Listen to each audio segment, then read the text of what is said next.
Yo, good morning, people. What's going on? Welcome to the morning view with myself, Fleck. It's a solo stream this morning. Lone Ranger. There's not going to be any Flecknology that stops me doing my job today. There's not going to be any gremlins in the system that stops me doing my job today. There's not going to be any reason why today, this morning, is not smooth. I don't want you lot to think I'm inadequate. I said, Owen, I need you to have the morning off because they're gonna start thinking I'm inadequate. And I am I am not inadequate. But yes, big up, man. Shout out to Owen, he's not on the show this morning. Big up to him. Big up to KG, big up to Minna, big up to everybody at the channel. Let's get involved in the chats.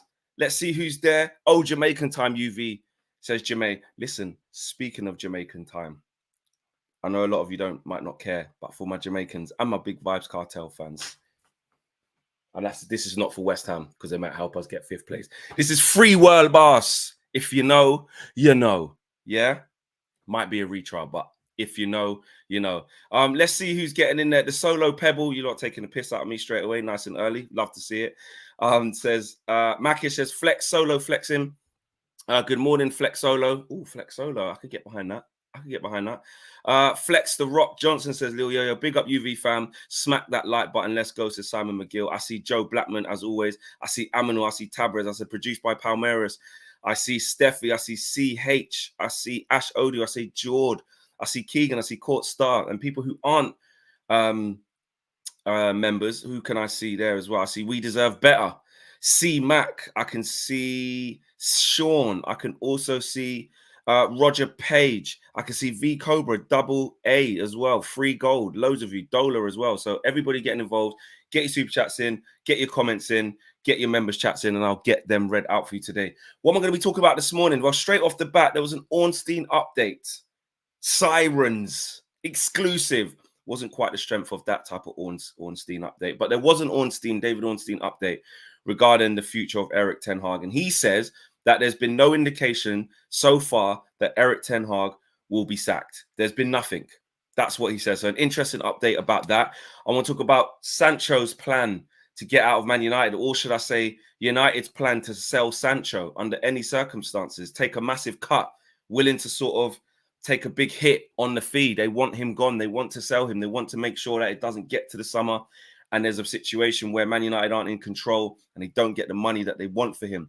There's also a Dan Ashworth update that's coming from Samuel Luckhurst and also David Ornstein on the latest with Daniel Ashworth. Daniel Ashworth? Well, I suppose his name is Daniel Ashworth, really, isn't it? Unless his name's Danny, but then that's still Daniel, isn't it? Dan. Latest on Dan Ashworth getting out of Newcastle. I want to talk about that. There's been an update on that and how Newcastle, United, Man United, the real United, are standing firm in their chase for him. And also, I want to talk about this 5th place thing. I want to see what you lot are saying. I want to talk about this 5th place thing because with the results last night that happened in Europe, with Ajax getting smashed by Villa and West Ham smashing up Freiburg, I think it's 5-0. What a goal by Kudus, by the way. Apparently, that has helped the coefficient points. So now there's more chance of the 5th place. You know that 5th place where we were like, don't really care. I want to know what you lot are saying, man. I want to know what you lot are saying. Because you know what? 5th changes everything. 5th changes everything. Because we are, 5 points, I think, off Spurs. They got a game in hand. 6 points off Spurs, but they got a game in hand. So that might go to 9, actually. But still, you never know. It changes everything. It changes everything. But it's almost guaranteed that 5th place is going to get that. But let's get to the start of it. Let's get into what David Ornstein says and why there's been an update and exactly what he said. So he does a Q&A. I don't know if he does it once a week or, a specific day on The Athletic. But he's done a Q&A regarding actually, the Q&A is about everything. And somebody asked him, hi, David, have you heard any clubs being in for Graham Potter this summer? So he starts off by saying Man United have obviously been linked to Potter because he has a good relationship with Ineos, and it has spoken to him about the niche job following his departure from Chelsea. Plus, he and Dan Ashworth have worked together previously at Brighton. You're probably thinking, where does Eric come into this? I'll get there, I promise. But this does not mean he's going to Old Trafford. Okay, so basically, we know that Graham Potter's been, linked because let's be honest, he's they wanted him at Nice after he left Chelsea, and he worked with Dan Ashworth very well together, we may add,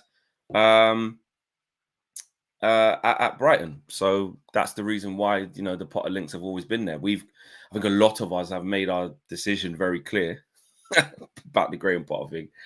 Loads of us have said, nah, not for me. Some of you didn't, though. Some of you said, actually, I'd have him. But yeah, not for me. I know a lot of you guys echo that. But that's the first part of it. And he says, but this does not mean he's going to Old Trafford. Then he says, and I've highlighted this bit, let's be clear. And I'm saying it like he said this out loud. He's obviously typed this. He's doing a question answers. Let's be clear. We currently don't have any information to suggest Eric Ten Hag will be leaving. Nothing. There's no information. There's nothing. There's and Ornstein is pretty, well, do I need to say he's pretty reliable? That's an understatement. But Ornstein has not heard anything to suggest that Man United are going to sack Eric Ten Hag. Now, look, we've seen a lot of reports suggesting otherwise. We've all got our thoughts and feelings of what we think Ineos may do. But we have had quite a few of these reports, and this one's coming, this isn't so much a report. It's not an Ornstein exclusive where the whole piece is about him, but he has said, let's be clear. He's making it very clear, abundantly clear, that we don't have any information to suggest that he's going to be leaving. None. And if there was someone who was going to hear noises, if there was someone who was going to hear murmurs, it's going to be David Ornstein. So I think we do have to take it all into consideration. And I don't think any of us can sort of put our hands on our hearts or bet our last dollar that, he's definitely going to get sacked, or in fact, he's definitely going to stay. And that's what Ineos have done. They've left it open to interpretation, really, to be honest with you. I think Eric Ten Hag as well, with some of the reports we've seen, he's basically said, I've got no assurances that I'm staying. Like I said, that was to some reports he's told people close to him. But the truth is, we don't really know. Do you know what I mean? We don't really know. This big guy says, pushing this agenda again, drop it. He's going nowhere. Well, that's what I'm saying, the big guy. We haven't, David Ornstein saying that. Other reports are saying that Ineos would like a change, But the truth is we don't know. We don't know. But it is, I will say this, what the big push is kind of, the big push, the big guy is saying in the chat, which I just saw there, is this is quite a this is a really credible person. There's tier 1, and then there's whatever the tier is above that. Yeah, tier never miss, tier always right. There's another tier above 1, and David Ornstein is definitely that. And for him to say, let's be clear, we currently don't have any information to suggest Ten Hag will be leaving, I think you got to take that. You got to take that and say, well, thus far, because also you can take it to a certain extent, because like someone just said there, or he's not leaving, just drop it. Well, we don't know that. We don't know that. He's saying we currently don't have any information to suggest Eric Ten Hag is leaving. Currently means as things stand. Like, that doesn't mean that after the Liverpool game, if something catastrophic was to happen and we lost in a bad way and the form in the league carries on to dip or gets even worse, things are changing all the time. But as of the 15th of March at 9:14, well, this report was done a little bit before that, but at the time of David Ornstein doing this chat, this Q&A, the way he believed the situation to be was that, there's no reason that he's going to leave. We haven't heard anything. So that is interesting. Let me know what you think in the chat about that. I'm going to get into that and see what you guys think. Well, I'll take a sip of my really strong cup of tea. Bruno Rodriguez has been a member for 9 months. Bruno says, I would give Eric Ten Hag one more season under the new structure. If he has a poor season again, then replace him. No more excuses, in my opinion, after that. And I'm not against that. I know a lot of you guys think like I'm Ten Hag out, or some of you have said, oh, Flex is just he's Ten Hag out, this, that, and the other.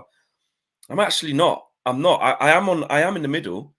I am in the middle. I've admitted that many times. I'm more in the middle than I've ever been, but the middle means 50-50. I can see reasons why he should stay. I can see reasons why Ineos might make a change. But like what Bruno Rodriguez says there, I do see that. I do hear that opinion for sure, loud and clear. Like, there is a part of me, like 50% of me, probably a little bit more, that wants to see Eric in the new structure, clean sweep with no injuries, um, and see him and see what he's like. And like you said, if he does poorly, then you know he's not the right man. But I think there are a lot of mitigating circumstances this year. Yes, the football's been bad, the tactics at times have been bad, but we haven't had a fully fit team for so long. I know a lot of other teams haven't. He's dealt with a lot of shit off the pitch, you know. He's dealt with a takeover and indecisiveness about a takeover where the Glazers, made that process take so long, and the communication around that process was so bad. We do end up with Sir Jim Ratcliffe and Ineos, who want to take this club in a completely different direction, and rightly so. And Ten Hag, you could kind of be like, should be afforded the chance to prove himself under that regime with better resources, by the way, with better people in charge, with people who know what they're doing. So we can't overlook the fact that we could actually see a different type of Ten Hag. Now, some people can push back on that and said, I've seen all I need to see. When the 11 on the pitch, once they cross the white line, I know what I see. I see him in the technical area, and I've seen the decisions he's made over the last year and a half, coming on 2 years now. But essentially, we do have to look at that. We do have to look at that and say, well, you know what? Actually, I think we could see a different Ten Hag, or he deserves the chance to see. Then there was reports sort of saying, could Ten Hag walk away, or if he doesn't get the assurances that he wants of the power that he wants to have, then he may leave himself. Now, again, this is a very short piece or a very short comment by David Ornstein, but he's just said that we currently don't have any information to suggest that Erik Ten Hag will be leaving. So I don't know, man. I still think it's 50-50. I wouldn't hear that and say it means he's definitely not going. Because again, you have to read things carefully. We currently don't have any information. Currently, it could all change. Maybe he does get information of that next week, or the week after, or the week after that. There's 10 games left of the season, something like that. How many games left is there? Played 28, yes. So there's 10 games left. So 10 games left, a lot can happen, and more news will essentially happen. So and come out. So we have to wait and see. But I think it is significant to see that David Ornstein did say that. What are you guys saying in the chat? There's no obviously great replacement for him anyway. Says free gold. Shout out Arthur and the guys on the What the Devil podcast in the United District yesterday, and that was a big part of it. Basically saying that there ain't really outstanding candidates, dead cert, world class, shoo-ins to come into United where you say they're 1,000,000% better than Ten Hag. Some people can push back on that and say doesn't mean it's a reason why you just stay because we're just accepting mediocrity. Is an equal and proportionate, argument on the other side. But it is true. But at the same time, this is a manager's market this year, man. Like there's so many big teams and interesting teams who are going to need managers, Bayern Leverkusen, I'll start there. But if they win the league, that will be an attractive job. I'm not saying it's as attractive as like the Liverpool, United, etc., but Barcelona. But there's a managerial merry-go-round there, which will probably start with Xabi Alonso leaving there and leaving the German champions. Bayern Munich, we know they need a new manager. That's 2. Barcelona, 3, massive football club. Liverpool, 4, massive football club. Man United's the one with the question mark. Man United's the one with the question mark if they want to. But if Man United are thinking, if Ineos are thinking about getting a new manager, there's already 4 managers that would need to be in big posts, and that's including Leverkusen. If you take them out, there's 3 huge clubs in Bayern, Liverpool, and Barcelona. Massive clubs. So if you want to make a change at Man United, you have to be on the front foot. You have to be aggressive, and you have to go and get what you want before it goes. You never quite know what's going to happen with Chelsea. You never know. I don't know if Pochettino's going to stay or go. If they finish 10th, 11th, which is very Chelsea-like. They've been crap all year. Like George says, Chelsea and Newcastle maybe. A lot of Newcastle fans and people saying Eddie Howe deserves more time, but you never know. Saudi ownership could say, right, I don't know, we've done all right. We overachieved last season, not so great this season. We did okay. Got Europa League. Let's make a change. Let's go on. You never know. So there could be sort of, up to like 6 big clubs that need managers. And when you look at Chelsea and you look at Newcastle, no matter where they are, in terms of money wise and going after, best in class and good managers, they'll do it. So we have to be aware of that a lot of things are changing. And some people have even said watch out for Eric Ten Hag. Some people don't think he's that great, but maybe Eric Ten Hag could be enticed by some of these roles. What if bloody Bayern Munich didn't get their first choice or second choice, or something happened and they went, tell you what, Eric used to be here in, what was it, for the second team and stuff like that. Like, let's look at him. What if Barcelona can't get who they want? And they go, tell you what about Eric Ten Hag? You never know. Would that change people's perceptions if they knew that, one of the big clubs were in for him? Obviously, it's never going to be Liverpool, but would that change people's perceptions? I don't know. I'm asking you. Zach is the latest member of the UV Members Club as well. Big up to you, Zach. We're on 138 likes and we're nearly 1,000 people watching after about 16 minutes of the show, which is very good, actually. We're on course to have a good good stream. But 250, smash a like for the Flecknology. We need to get to that 250. We're at 140 now. While I have a couple of sips of my tea, I'd like to get to 200, please, because we're at 148 now. It's rising. I'm having a couple of sips, wet the whistle. You know what I mean? Let's get to 200, please. Pinky finger out. I do like a strong tea in the morning. Owen always has the black coffee. I just don't know how he does it. Shout out to anyone who has black coffee, man. I don't know what you're thinking drinking that. It just tastes awful. It really does. Shoals Music says, what's good, Flex? It's actually mad if we change manager again. The proof is there. Arteta, give him time. Sometimes Eric Ten Hag makes it hard to back him, though, LOL. So basically you say, listen, we need to back him. Like, look at Arteta, etc., etc. But I ain't going to lie. Sometimes he's hard to back. But I hear you. I do hear you on that. And again, the Arteta thing comes up, man. It does come up. And look, if you want to draw parallels with that, there are ways that you can. There's also ways that you can't. I've spoke about it already quite a few times that, one of the biggest differences is that, the guys who are working with Arteta now are the people that brought him in. So they have ultimate faith in him. And the second, Fleck drinking from the FA Cup, you lot are jokers. And the second thing is, he did inherit a lot worse squad, I would say, Arteta. When Arteta came into Arsenal, that team was absolutely pony. We've had some really good players go through the books that Ten Hag inherited, but it just hasn't worked. But a manager still needs to, have their own ideas. That Arteta's been back to have his own ideas. Arteta's been back to shape that squad how he wants it. And after this is his 5th season now, I believe. After that, his team was completely unrecognizable, from subs right through to the starting 11 from when he first got there. And I have always said, if Ten Hag's going to be successful, this team would need to look completely, almost pretty much completely unrecognizable from when he first took over. And I really do believe that. Do you know what I'm saying? I really do believe that. But it is a fairly decent comparison when you see how many Arsenal fans wanted Arteta's head. They wanted his head. That season, they bottled the top 4 in the last few games when Spurs beat them to it, as the Amazon documentary shows you. And you don't even need the Amazon documentary to tell you. A large part of that fan base said, no, we're done. Get him out. He's not experienced. He don't have the minerals. We need a world-class manager, not someone learning on the job. That was what they said. That was what they said. So it is true. And now look at them. He's re-galvanized the whole football club. They've got Super Mick Arteta. They're singing LA, LA, LA in the Emirates. Do you know what I mean? And he hasn't. And it's about pure belief that he will win something significant. The FA Cup, yeah, all right, cool, in his first season when they finished 8th. But now they've moved on. They don't care about that. Arsenal fans want the best now. They want the Champions League. They want the Premier League. And they're, loving Super Mikel Arteta, not because he's won the big trophies yet, but because they believe he can. He's bought the belief and he's competing to do so. And that's all you can ask for. So, I do see that. Let's smash a like. Let's get sharing. Let's share the video as well. Let's get to over that 1,000 mark as well. Let's do that. Let's get over there comfortably. We're at 190 likes as well.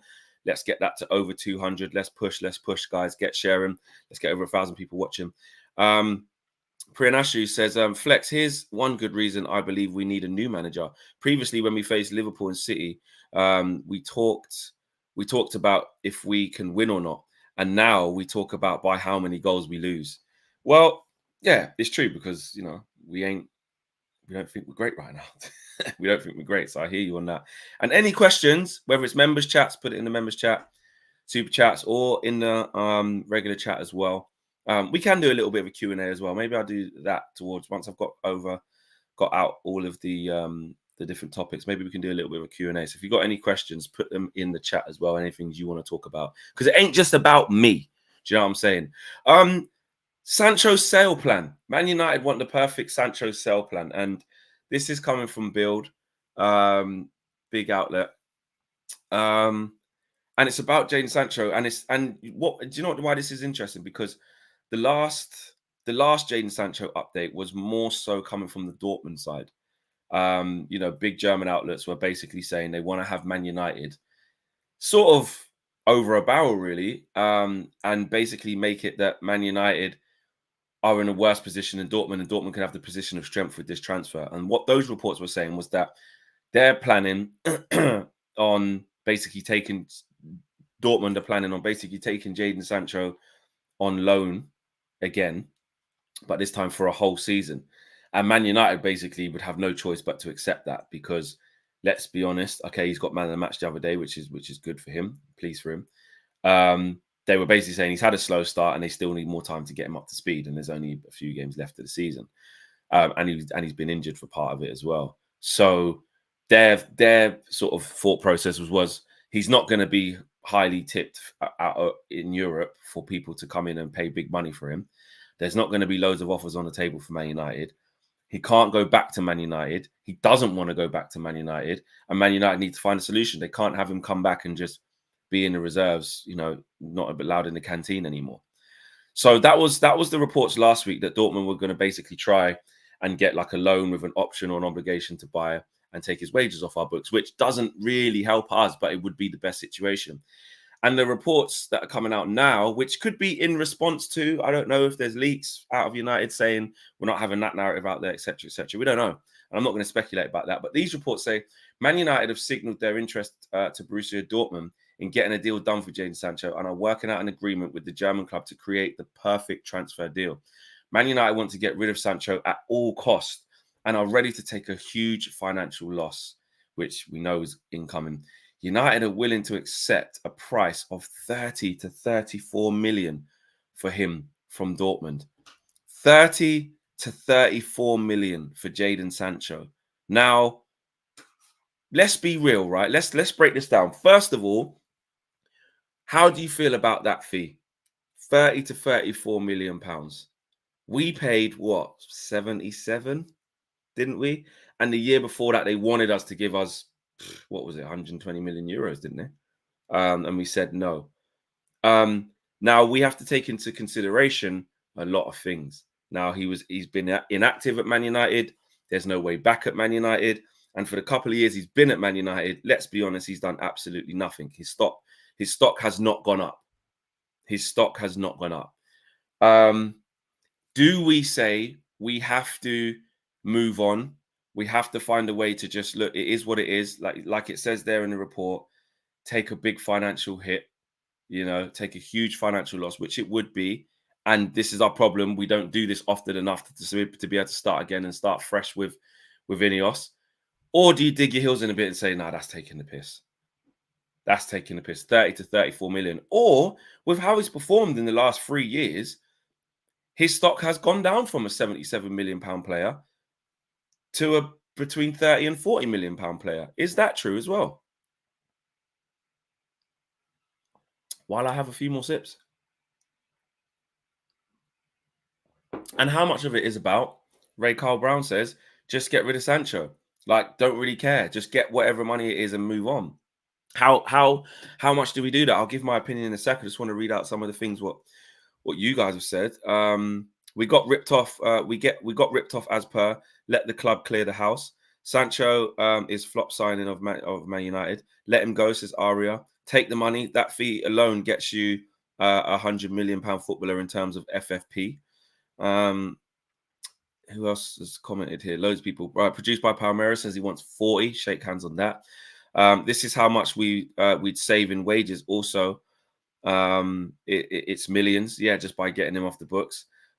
Just get shut and accept the 30. Says Greg Frost. Let me put a poll in the chat. Let's put a poll. Let's do that. Should United? Let's get that in there. Should United accept 30, what was it? 30 to 34 million. Let's put that in there. Million for Sancho. I need to see what you guys are saying on this. Answers yes or no. Is that easy? Yes. Should they accept it? Yes or no. That's it. It's very simple. Let's take that out. We don't need that. There you go. The poll is in the chat, guys. Should United accept 30 to 34 million for Jadon Sancho? I want to see that. Samuel says no, they shouldn't. Steffi Jenkins says 34, not even 35. Yeah, that's a piss take. Why is it? I'm with you for that. At least, Steffi, it's a really good point. Don't take the piss. Like, at least put the extra million on. Make it 35 at least, man. Come on. Make it 35. My feelings on it are you reap what you sow, innit? Like, we don't sell well. We have to get money out over the line. And also we have to be realistic. Let's be realistic. Who's going to pay? You know, you might be able to push for the 40, but who's going to pay more? An absolute max, who's going to pay more than 40 million for Jadon Sancho with the 3 years that he's just had? Who's going to do that? Nobody's going to do that. Because he hasn't proved that he's that player in that time. His stock has fallen. And not only has his stock fallen, people know there's big issues at Man United. It's not like he's been in the squad the whole time, playing loads of games, but just can't get going, and he's for sale. That gives us a little bit more leeway, which even that would, you know, people can see with their eyes that if a player hasn't worked out and he's on your for sale list. But with the Sancho situation, people can literally see that we've been in big trouble, big trouble. He don't want to play here anymore. The club probably don't want him to come back, especially if they're going to keep Eric Ten Hag. He's refused to say sorry. So if Eric Ten Hag stays, there can be no resolution. He's not going to be able to come back. Everybody who wants to, anybody and everybody who would want to buy Jadon Sancho now knows that. So how can we say, no, you better give us 45 million, give us 50 million? A few years ago, this was a £100 million player. Well, that was a few years ago. This is now. And he's been shit since he's come to you. You haven't got the best out of him and his stock's fallen. And on top of that, which is the biggest thing, it's about buyers. It's about buyers. Like if you go to an auction house, if you go to a place where they have auctions and bids and stuff like that for selling things, like the bids are only as good as the people who want to buy the thing, the asset. Do you know what I'm saying? Whether it's a house or an auction house for a car or antiques or whatever it is, like properties, like it's only as good as the people in the room or the people at the table who want to negotiate for that item or this person or this player in this case. And if you haven't got loads of people around the table saying we all want Jadon Sancho, and you've only got Dortmund in the whole of European football, it's only Dortmund, and you've got a player who pretty much only wants to go back there, Man United's options are severely limited. You can't afford to, you know, tell Dortmund to F off and say you're taking the piss. Do the EAFC thing where they walk out of the room and said, you're wasting our time. Unless they offered like 10 million, something stupid like that. But if they're offering something that's semi-decent, that's why they're in a position of power. And you know what? You reap what you sow. You live by the sins of the past. And these are the sins of the past. Man United put Jadon Sancho on a huge contract, bought him for a big fee, which, you know, even came down a bit from what it was the year before. We was really excited. We saw it as good money spent. Most of us as fans, I don't remember seeing anyone sort of saying that they don't want Jadon Sancho and it's a bad move to buy him. If anything, covering that story so intensely, it was the other way around. It was, why on earth did we wait a year? Why didn't we just pay the 120 million? Glazeonomics, typical Ed Woodward, pay the money. I remember that.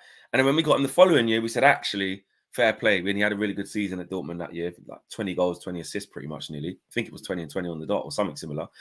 And he kept his price tag up. And we changed our narrative to, bloody hell, I'll tell you what, considering they were charging 120 million euros last year, we've managed to get him for 70 plus something. This is a bargain. We've got Sancho for this price. And now we just got Ronaldo. And now we just got Varane. We were gassed. So we can't now say that we didn't want him to come here. We did. We wanted him to come here. He was one of the hottest properties in Europe. It hasn't worked out in the years that he's been here, in the few years he's been here. And now his stock has fallen. So we have to take basically whatever's available, really. And the only thing that's there is Dortmund. So I can see why Dortmund wouldn't be trying to push for more than 30 to 35. And I can see why Man United would be willing to accept that, because let's be honest, is it going to be much more? Like Steffi says, though, that needs to be 35. Don't take the piss out of us. Round it up, man. Round it up. 35. Anything other than 35, anything more than 35 to me is a bonus. Do you know what I'm saying? It really is. Also, just on Ten Hag, there's been a little bit of a report. I think this is a Dutch outlet, Votable International. Big outlet there, I think, in Amsterdam. Yeah, they are. And they said that Ten Hag is enjoying his time at Man United and is increasingly improving the club this season. Well, they're backing their guy. You know what I mean? That's not exactly breaking news, but they're backing their guy is what that says anyway. But to finish off on the Sancho thing, let's have a look where you guys are at. I mean, 74% of you lot are saying, yep, sell him. 75%. And my cup is doing the madness as well. White on the green screen just goes all see-through. I thought it was only blue and other greens that would do that, and maybe like a yellow. But this top don't do it. Thought it would. Anyway, 75% of you, I'm going to shut that poll. I think that's pretty much clear to see. 75% of you guys are saying sell Sancho. You know what I'm saying? Zach says 25% sell on. Can you do that with players that aren't yours? Like players that didn't come through your academy? I think you can, can't you? I doubt that, though. I doubt they'd agree to that. Dortmund are the original flippers. You know what I mean? They flip the cash, as AGT would say. Silver on mine, says Aria as well. And Mac has become the latest member of the UV Members Club as well. Remember, you can join the UV Members Club. Also, if you haven't seen the What the Devil podcast yesterday with myself, Arthur, Dylan, and Kane, for the guys from United District, really good episode. Good to have Arthur on. Check him out on YouTube and TikTok, etc., etc. I'm sure a lot of you know who he is. You can get that on Apple and Spotify and Google Podcasts as well. So make sure you check out the podcast if you want to listen to it in audio form, if you don't want to see our ugly mugs. But if you do want to see our ugly mugs, then check out the video. After this is a really good episode talking about the Ghost of Rafe, the Phantom, Varane, etc., etc. Loads there. 273 likes. That's where we're at right now. Right. Okay, guys. I need you now. I need you to tap in. So we're at 1,100 people watching live, which is great, and it's going up. Now we've got the 250 in the bag. I want to push for the 500, or I want to see how close we can get. Can we do it on a flex solo stream? Can we get 500 likes on a solo stream? I'll be buzzing if we do. I think you guys can make my morning and set me up for a good day. Later on today as well, we've got the Trinity podcast. That should be later on today. That'll be 6 o'clock. What else have I got coming out today? Oh, and actually, I'm going to be on TalkSport as well later on this evening, 7 till 10 as well. So check that out. So much coming. Oh, actually, and I'm recording it today, but it'll be out tomorrow. AGT, The Disgrace and the Cheat, will be coming into UVHQ to obviously do the preview for the big one on Sunday, man. And obviously I'll do something with him for COP TV. I'll talk about my Liverpool shenanigans yesterday. Because I went all in, because I'm saying we're going to beat them, but I'm going to get to that. I've got another piece of news to talk about before I do that. Daniel Ashworth. I'm going to go back to the piece actually with David Ornstein. Let me just bring that back up because it's from the same piece with David Ornstein when he was doing a Q&A. And basically, he says that Man United, there's still no progress yet from that. David Ornstein was asked, he was asked by Ross. He said, "Hey, David, if Man United and Newcastle United cannot come to a deal over Dan Ashworth and have to wait, will that have an impact on Man United's plans for this summer window?"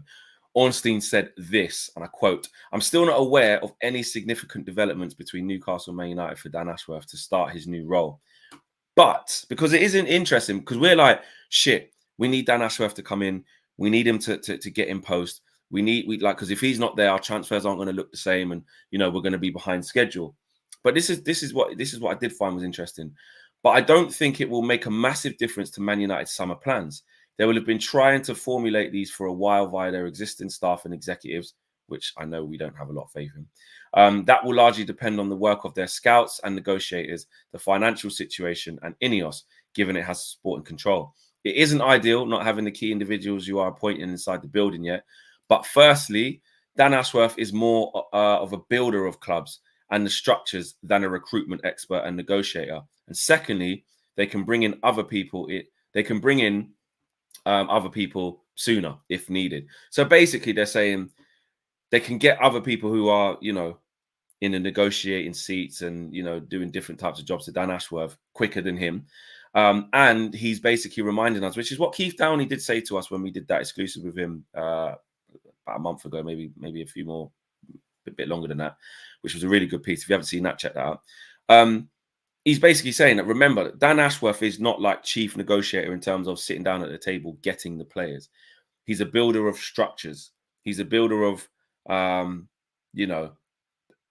improving the infrastructure of football clubs, as opposed to, we want that player, they're trying to charge us 60 million. Dan, get in that room and get it down to 45 million. He's not really that guy. He's the guy who finds the guy who does that, if you get what I mean. And that's what we have to remember about why Dan Ashworth is so important to what we're trying to do. And of course, why this is taking so long, which I'll get to in a second. But the Dan Ashworth situation, let's not misprofile him. Let's not misprofile him. And a lot of people close to Dan Ashworth, and if you do your research and do your reading and listen to people like David Ornstein or Keith Downey or people who really know the work that he's done, will tell you his best roles or his best work is in putting the right pieces of the puzzle together to allow the best people to do the best jobs, as opposed to he goes in and does everything. One of our, I think when I was reading up on what he was doing at Newcastle, one of the biggest compliments Eddie Howe paid him was that he didn't change a lot. He didn't come in and just change everything and make all these people do this, that, and the other. But he was a big orchestrator of stuff.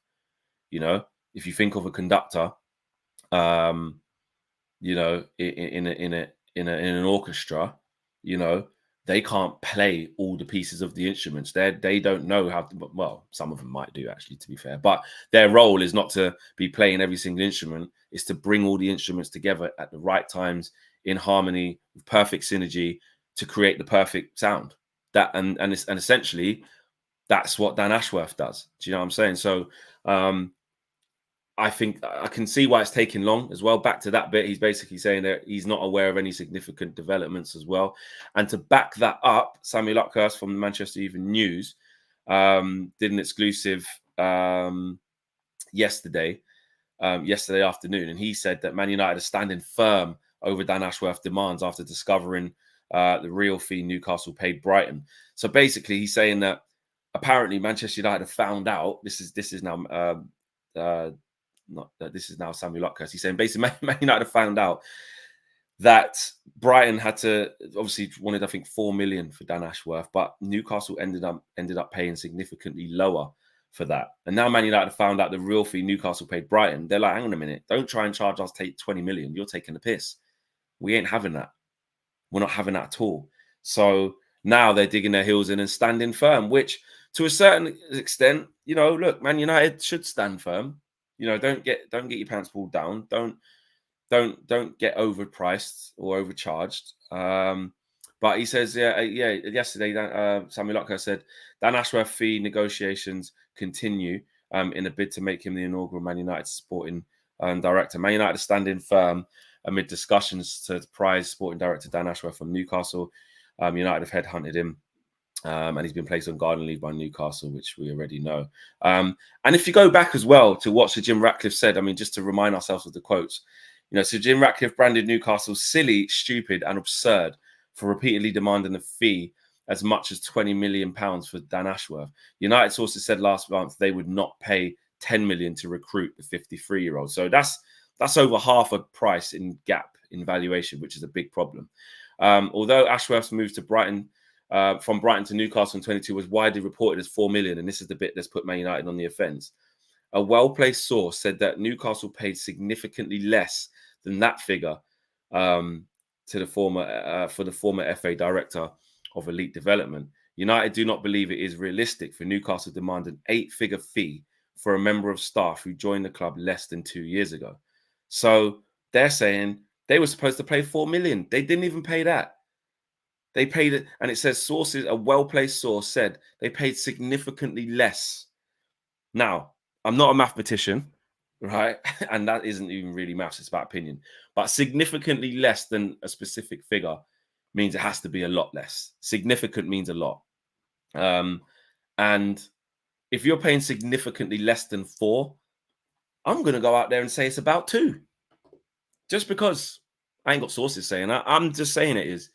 If the fee was 4 million and a source is claiming that Newcastle paid significantly less than 4 million for Dan Ashworth, you know, then I'm going to say it's about 2.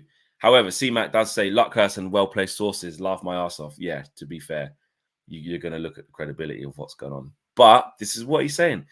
Aslan says 1.5. That's significantly less than 4. Exactly.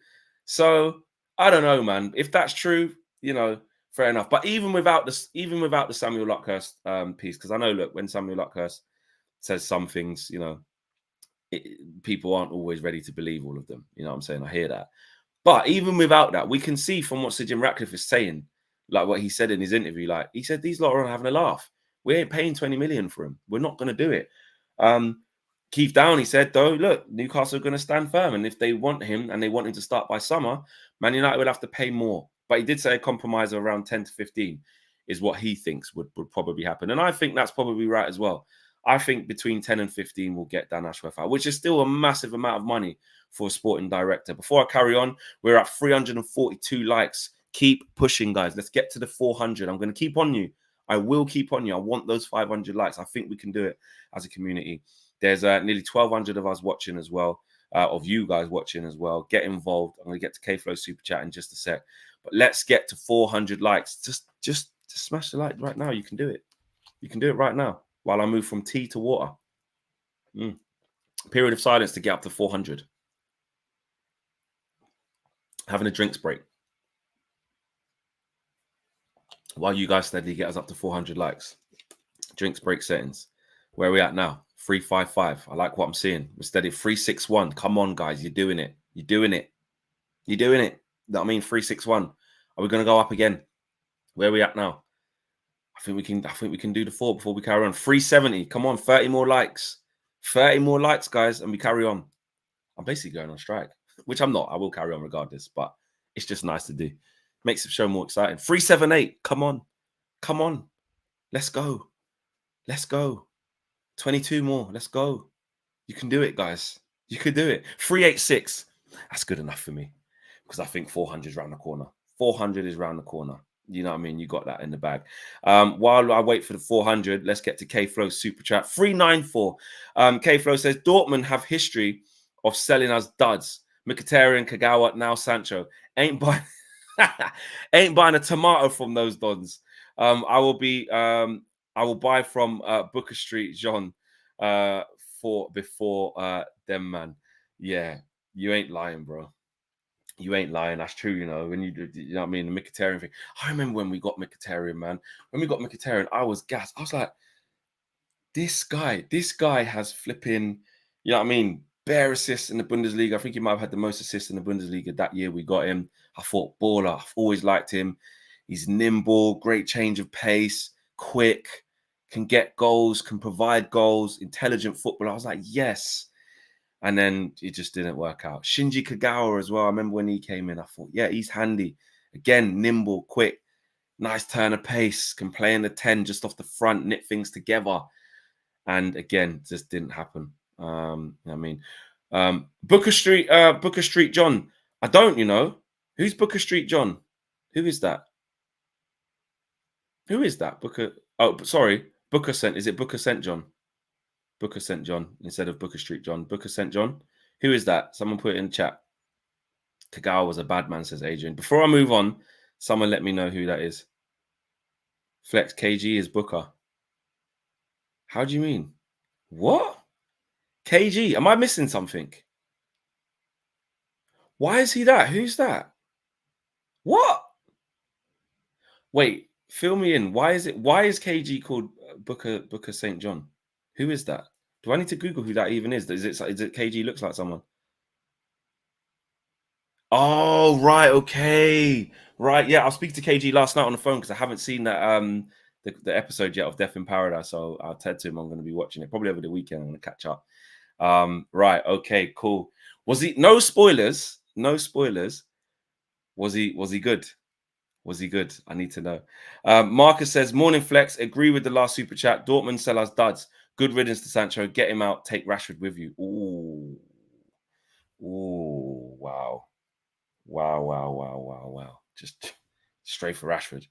But to finish off on the Dan Ashworth thing, we have to stand firm and we have to, say, listen, whatever it takes to get him, we kind of got to do it because he's a big part of what we're going to do.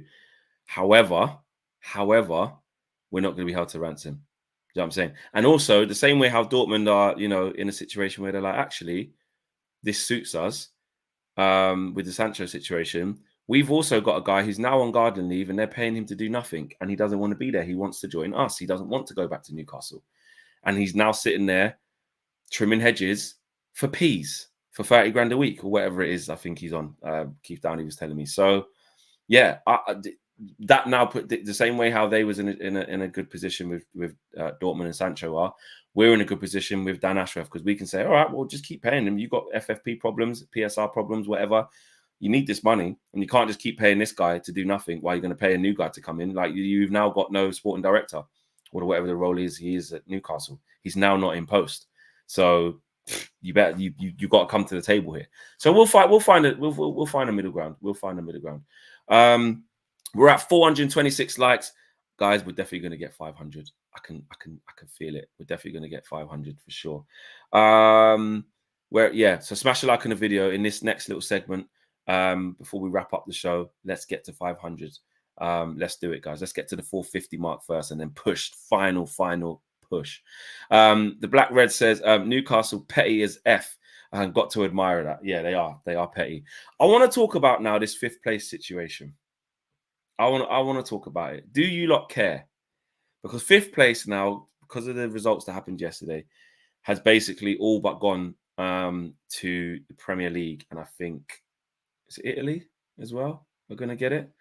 But let me just there's a piece on the Manchester Evening News that kind of just explains it a little bit, and it says how Man United took a big step towards Champions League qualification without even playing. Now that's the caveat there. That's just the headline.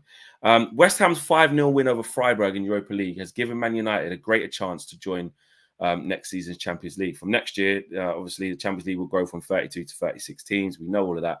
The usual 4-team group format will be replaced with the Swiss style, with 8 matches being played against 8 different opponents, and the 36-team league format with the 4 games home, 4 games away. 2 extra places have been offered by UEFA will go to the best ranked leagues in European competitions at the end of this season. This could be England, Italy, France, or Germany. So it could be great news for Man United because obviously it means that the top 5 can basically can get it. It says the last 2 places will go to the 3rd place teams in domestic league ranked 5th. The final place will go to the qualifying path for the champions, who will see their number of places increase from 4 to 5. The top 2 leagues in Europe will be decided by their UEFA coefficient at the end of the season. The system rewards teams for winning and drawing games and getting to the latter stages of competitions. So basically, because so it said on before Tuesday, Wednesday, and Thursday's European games, Italy and Germany were top of the coefficient rankings, with England in 3rd. But since then, Arsenal beat Porto. Well done, Arsenal, on a penalty shootout. And in that time, we've also seen West Ham beat Slavia Prague, and we've also seen Aston Villa beat Brighton. Sorry, Aston Villa beat Ajax. Brighton couldn't do it. Obviously, they were losing heavily from the first leg. But also, Germany's points went up because Dortmund beat PSV. AC Milan's points went up because they went through as well. But then by West Ham beating Freiburg, West Ham have put England in a strong position to close the gap of 0.875 that was between the two countries at the start of the week. So, if West Ham go one further and get a decent draw in the Europa League, and you've got to fancy Aston Villa to go deep into the Nations League, not Nations League, what do you call that thing? The Conference League. You got to expect them to keep going far. There's some awful teams in that. It puts Man United in a good position to get fourth now, to get in the Champions League. However, let's talk about ourselves. Let's talk about ourselves. We are currently 6 points off Spurs, and they've got a game in hand. Is fifth now more attainable? That's my question to you guys. Is it? Is it more attainable? We are 8 points off Villa and played the same games. What do you think? Are we good enough to even put a run together to even get the fifth place? Do you even care? Is it like, actually, how embarrassing is that, trying to get fifth so you can get in the Champions League? How did this celebrating the mediocrity of that? Or is it less about celebrating the mediocrity and more about, if we can just get it, it just boosts our transfer funds, which is obviously what we need. Which is true. Someone said I'm shamelessly taking it. He said that. It's just Danny says I'm shamelessly taking fifth. Lil Yo-Yo says fifth. Not with this squad. Let me put another poll in the chat. Can United finish fifth? We are awful, aren't we? Can United finish fifth? One of the bloody polls was, should we take a cut price of 30 to 34 million pounds for Jadon Sancho? The other poll this morning is flipping, can United finish fifth in the Premier League? Bloody hell. And I think this one's going to be close as well. This one's going to be close. I mean, I said, Joe Blackman says, I don't care. We must push for fourth. We must push for fourth. I just don't see it. I just can't see it. I know things can turn around quite quickly. If you're thinking of a swing of 9 points with 10 games to go, you need a lot to go in our favour. The Spurs games, like I said, Fulham away next, then Luton Town at home, then West Ham away. You'd want them to try and drop a couple of points in that whilst we win. Then Forest at home. And then when it's them 4 games for Spurs, how are they going to come out of it? When they play, Newcastle away, then Man City home, then Arsenal home, then Liverpool away. That's 4 games in a row where they could easily lose quite a few of those. Could we capitalise in a 9-point swing? That's what? It's 12 points up for grab. We'd need them to lose 3 out of the 4, or draw a couple. Like, we just need them to make up the games, because they ain't losing against Burnley and Sheffield United in the last 2 games. So I don't know. I feel even just disgusted even getting into the pedantics and going, this means that and that. Because also, you've got to look at ourselves. You've got to look at ourselves. We've got Brentford away, which, I know they haven't been doing great, but it's not easy. We've got Chelsea away, which they're crap, but this is Man United. We've got Arsenal at home. We've got Liverpool at home. What other tricky ones is there? Brighton away, never easy. It's one of them, innit? We can't really be. I think we have to put Sheffield United back in. We should beat them. Crystal Palace away, never know. Bournemouth away. Like, I don't know. I can't say that we're going to do it. I can't. I just don't know. So, but with fifth open, my point is with fifth place opening up, at least we can say that there is a chance, isn't there? It gives you an extra chance. But I just, even if I think it would just end up being more embarrassing. Even with fifth open up, we still didn't get it. I still think it's sixth at best for us. I think it's Europa League settings. Jay says Paul Mitchell is unemployed. Why not him over Ashworth? Don't know. Maybe any of us have just decided that it's well, they have. They've decided it's Ashworth. They want Ashworth. They got a good relationship with him. They've basically said in the media that it's him. So they made their choice, bro. I'm not really sure why they didn't do that. And lastly, we're at 466 likes. Let's get to 500. Come on, let's go, guys. Don't falter right now at the end of the show. 467 and counting. Push. Come on, 500 likes. Get it in the bag. I know you guys are going to do it. I want to see 470 something ASAP. You lot can do it. The Black Amura says negative flexitive. Oh, well, no Champions League. Shut the channel down. I don't know. Fifth is an achievement with these players, says Mac. Even if Spurs bottle it, we're not going unbeaten, LOL, says Zach. I don't know. But to be fair, 61% of you are saying we can finish 5th. Maybe I'm being too pessimistic, but hopefully with some players back, we can do it. 473, come on. Come on. While I talk about Liverpool quickly, and I want to get your thoughts and opinions on something. Let's get up to 500 likes. Guys, on DR, I'm all in. I said we're going to beat Liverpool. I said we're going to win 2-0. I want to know from you guys, are you lot saying don't do that?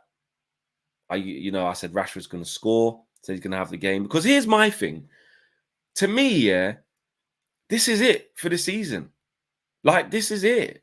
Like, it's our last big game. Like, the FA Cup's all we've got the chance of winning. So, yes, I'm going all hell for it. Like, I want to go up to Old Trafford. I think it's going to be the last game this season because the one in the league, well, look, if we beat Liverpool in this, it's a different proposition trying to beat them in the league as well. But if we beat them, or if the atmosphere is right and we go into it with the right mentality, it's still Liverpool at home. It could be a really good day. It could be a galvanizing day. You go to games like this all the time, and you've seen them all the time. If you've watched them or been to them, whatever it is, whereby the buzz you get from beating one of your rivals, even if the next week we do a typical Man United, look, you go Brentford the week after and flipping lose. Would be typical Man United, but just the buzz, it could be a catalyst to go on and start playing all right. Now, maybe I'm stupid for thinking that, but you know what? It's been such a shit season. I'm not gonna get to a big game against our rivals at home in Klopp's last season and just be like, hopefully we're playing shit, man. I can't see how they. I don't know. I just want to let myself go as a fan. I want to get back to being a fan again for this week. And look, I've been a fan. I've been a fan the whole time. But what I'm saying is that I know, like, like you said, Flex being negative or pessimistic or stuff. I want to leave all of that outside. I want to leave all of that outside. I want to drop all of that and just get fully in. And you know what? If I get pied, if I flipping get embarrassed by trying to trust in these players because I really thought they could do it, I'll hold it. I'll hold it because to me that'll be the end of the season anyway. Before I know it, I'll be in flipping LA playing against bloody Arsenal and San Diego, playing against Betis and in the American sun for pre-season, ready to do it all over again. Because to me, this is it. If we don't win, it's all over. So I just wanted to say, guys, do you think I'm wrong? Do you think I'm silly or mad for doing that? What and what are you lot saying? Because I'm trying to galvanize. I'm trying to say, guys, we've been shit all year. Everyone's expecting us to lose this game. Everyone thinks Man United's crap. Like, let's back the team. Let's just go for it. Like, obviously the team has to, but I'm saying us as fans, can we just be all in? Can we just be all in? And if it flops, yeah, we hold it all together. We hold it all together. Because one thing I do know is to enjoy all the moments and go for it. Because I'll tell you one thing, if we are on some little fence thing, yeah, and we don't go big, do you think that if we lose, the rivals ain't going to come and laugh at us and you have to hold the smoke? And I talk of personal experiences because of the shows that I do, and you have to hold that and that pressure's on you, social media, everyone's getting on you or whatever. In your group chats from your mates who support Liverpool or your friends who support Arsenal or whoever, Chelsea, what do you think your people in your group chats ain't going to get onto you and say you're dead? How you letting Liverpool come to you and smack you up like that? So you may as well come with chess because guess what? If we win, we can tell them, man, shut up. We can tell them, you lot all thought we was going to leave. Hold that. Send Klopp packing, mate. No quadruple. Quadruple over. No FA Cup for you. Do you know what I'm saying? So, I don't know. I'm not saying it means we're definitely going to win. I'm just saying with chess, I want to get behind something, build up some anticipation and excitement, enjoy the atmosphere, and hopefully come out the right side of it. If it's not, I got to hold it. And I will. So there you go. I'm going to end that poll. Can United finish sixth? 63% of you said yes, they can. And we have 496 likes, which is basically 500. Come on, guys. As I'm wrapping up the show, do smash a like on the video. It's been a great show. Flecknology has been absolutely perfect. You know what I mean? No issues, no problems. Look at that. That's how you like to see things, don't you? The only thing I should have done really was bring up all of the super chats on here. And I'll do that near the end, actually. Catch the Deal says we are appointing all English. Yeah, maybe not all English, but I see why you're saying that Ineos would want to do that. King Howie says, Flex, it's really simple. With Leacher, we could have gotten top 4 It's really hard without his composure and vision. We look a different team, bring on next season. And I'm actually, because I didn't bring these up on screen, because I'm so used to being with Owen and not clicking them on, I forgot I could actually just click them on. Jay, he said Paul Mitchell was unemployed. Why not him over Dan Ashworth? Marcus said, morning flex, agree with the last super chat. Dortmund sellers duds. Good riddance to Sancho. Get him out. Take Rashford with you. Strong. And K Flo says, Dortmund have history of selling duds. Super chat of the day. Mkhitaryan, Kagawa, now Sancho. Ain't buying a tomato from those dons. I will buy it from Booker St. John before them, man, which is KG and Death of Paradise, which I'm going to watch over the next couple of days. Mac is a member of the UV Members Club, and Ray Carl Brown says, just get rid of Sancho.